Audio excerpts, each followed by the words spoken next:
A few days ago, during the National Day holiday, I returned to my hometown and noticed that many relatives and friends who used to rarely come back during holidays were now present.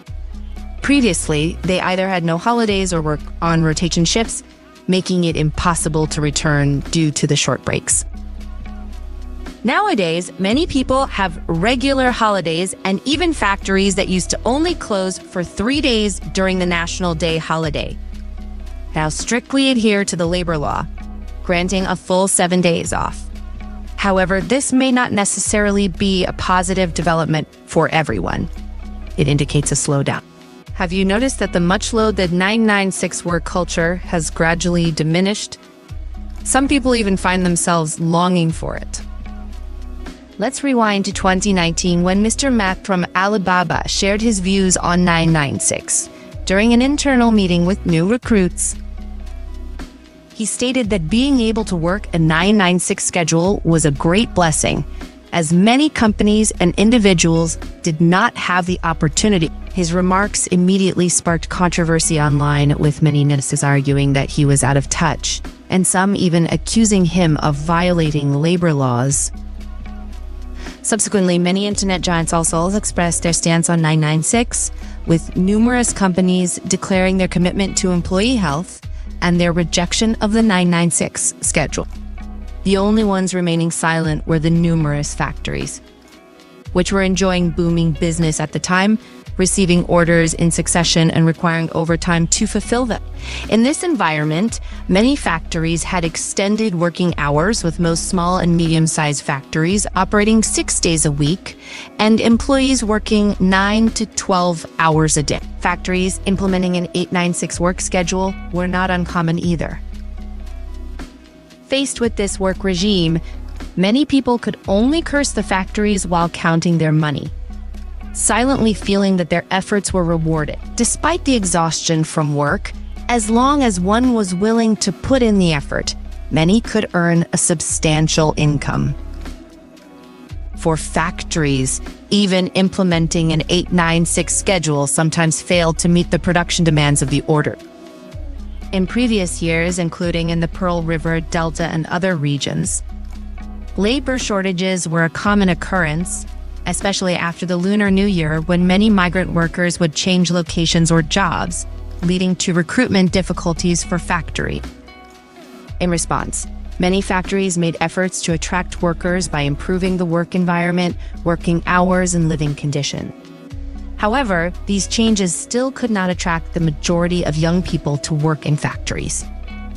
Especially in recent years, with the rise of various employment forms such as ride-hailing and food delivery services, giving young people more options. As a result, factory recruitment has become even more challenging. Now, several years have passed, and the factory labor landscape has undergone significant changes.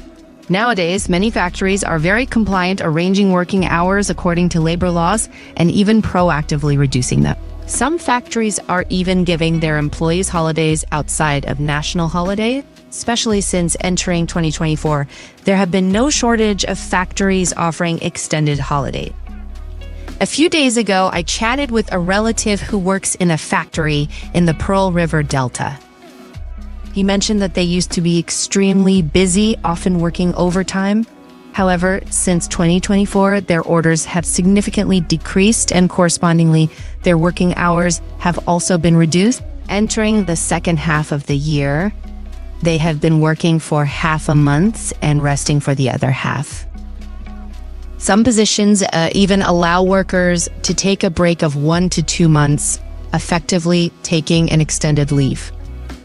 This situation is not uncommon. Nowadays, many factories are experiencing a reduction in overtime due to fewer orders.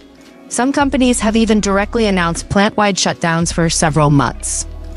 Ideally, extended holidays should be a joyous occasion, but facing the prospect of long holidays from factories, I suspect many workers are not happy at all. Holidays mean no wages, no income without overtime.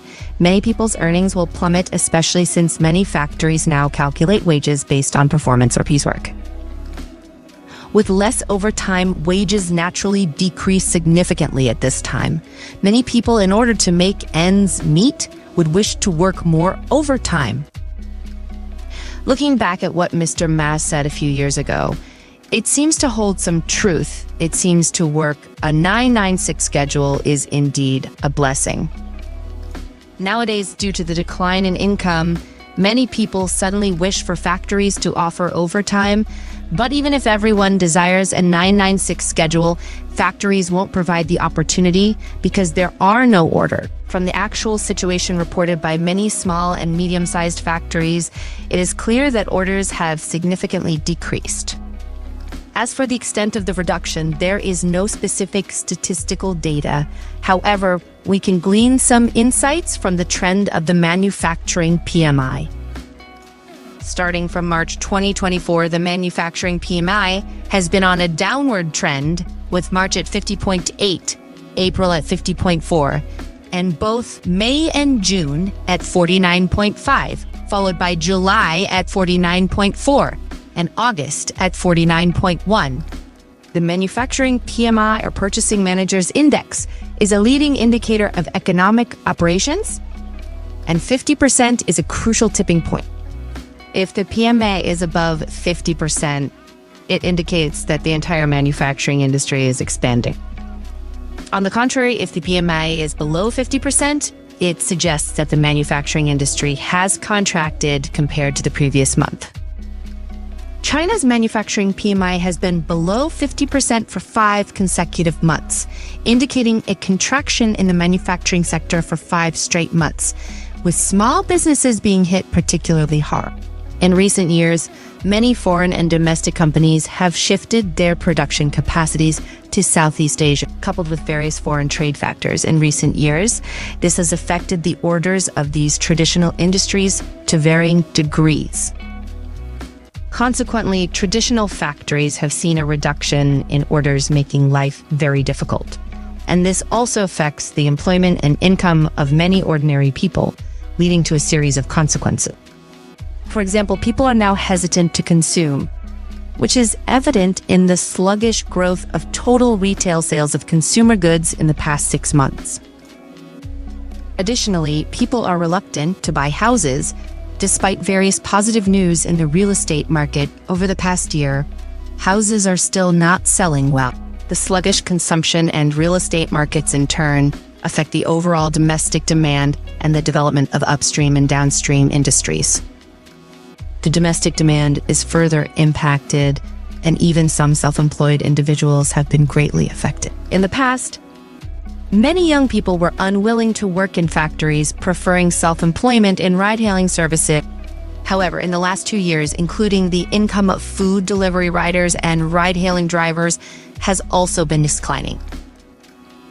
According to some survey data, since 2022, the number of food delivery riders and ride-hailing drivers in China has been continuously increasing, but their income has been steadily decreasing. This also illustrates the intense competition among ordinary wage earners.